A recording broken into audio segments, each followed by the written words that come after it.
It's no secret that the poultry industry is an essential part of Delmarva's history and economy. In fact, the industry has been going strong for 100 years. You can find signs of farmers, growers, and chicken houses almost everywhere you travel around here. Yeah, so to help celebrate the history of the industry and to catalog some of the amazing stories born from this business, the book Chickens on Delmarva, 100 Years of Backyard Flocks, Farms, and Friends sets out to capture all of the culture. And here to tell us more about the book is Dr. Joanne Guilfoil. She is the author of the book, which I have right here. Joanne, thank you for being you're welcome. here. Oh, wow. So we've had you on before. Yes, you know, ma'am. you do a lot. You're a painter and so on and so forth. But what made you decide to write this book? If I could have bought it, I would have bought it. It didn't exist. And I wanted to put together something that was both about the industry, broilers, but also the folks that have chickens at home, backyard flocks, and then also the fanciers. And it didn't exist. I would have preferred to just go to the store and buy it, but so I wrote it instead. So what did you learn as far as the industry changing through the process? Oh man, I think the biggest change was what is called vertical integration, and that is what we have right now, where there are integrators, big companies, Mount Air, Purdue, Allen Hiram, and it's like a company store. They do everything. They own a lot, but then they also give much to the community and then also to the growers.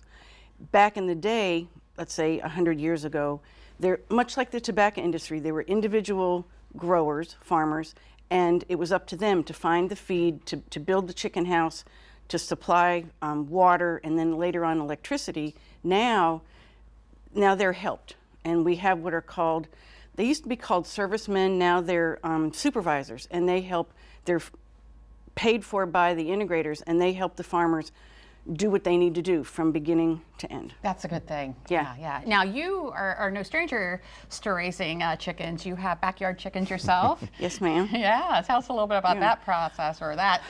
Is it a hobby for you? Yes. Or? Yeah. I've had them since I was a little girl. My German grandfather gave me chicks, and I think everybody thought they'd be dead in 2 weeks. Well, they grew. They turned out to be roosters. And my mother was afraid, we lived in New York at the time, that the neighbors would get upset. So they went to the butcher. And in return, we went to the Connecticut State Fair, got some laying hens. Well, I was 8, 9, 10, and I've had them ever since then, with the exception of the year I did graduate work, and I had field research to do in Alaska. So that particular year, I didn't have chickens. But ever since then, I have, everywhere I've lived. And what have you learned about the animals over the years? They have personalities, they communicate, they're very different.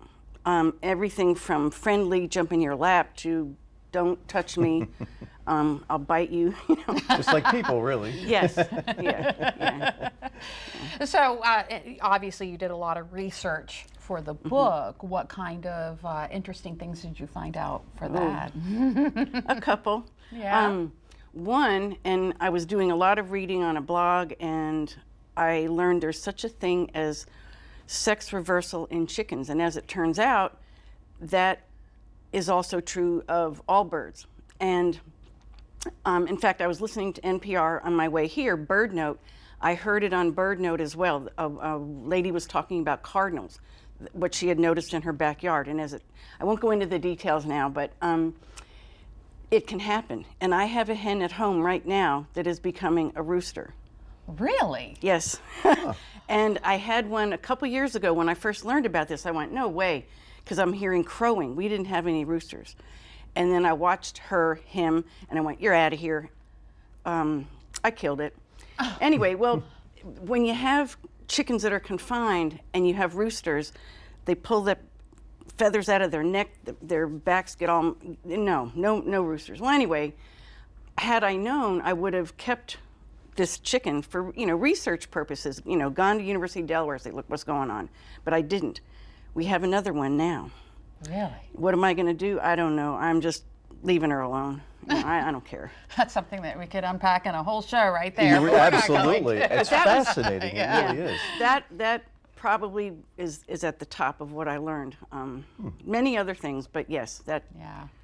Now it looks like there are a lot of pictures here too. You've got a lot of black and white photos that are awesome. Black and white, thanks to, I will say, Delmarva Chicken Association, used to be DPI. There was a book that came out, 75 years of chickens on Delmarva, and a lot of the black and whites came from that particular book and some other places. But there's over 400 black and white and color, and that's what drove the price up. But I had to do it. You know, I didn't want to do necessarily a research type academic piece, because then there's no pictures. And even Bill DeMundy from the Delaware State Fair said, he goes, "The photographs made the book. Thank you." Yeah. I thought, good, yay. It's a wonderful book, Chickens on Delmarva, 100 Years of Backyard Flocks, Farms, and Friends. Joanne Guilfoil, how can we get a hold of the book? Right now it's at, Browseabout Rehoboth, Bethany Beach Books. It will be at Patty's Hallmark in Millville. It will be at Greyhound in Berlin, and it's on the web, on my website. I don't know about Amazon just yet. Yeah. We're doing a book launch actually Thursday in Ocean View, and I'll talk more about it then, but just a few locations right now. Okay. All right. Well, thank you so much for coming in and talking about the book, and congratulations Yay. on another book. All right. Well, up next on DelmarvaLife, we're sitting down with Captain Rich Wiersberg from the Wicomico County Sheriff's Office with a brand new list of fugitives for Most Wanted Monday. But first, let's check out the lineup on Delmarva Sports Network.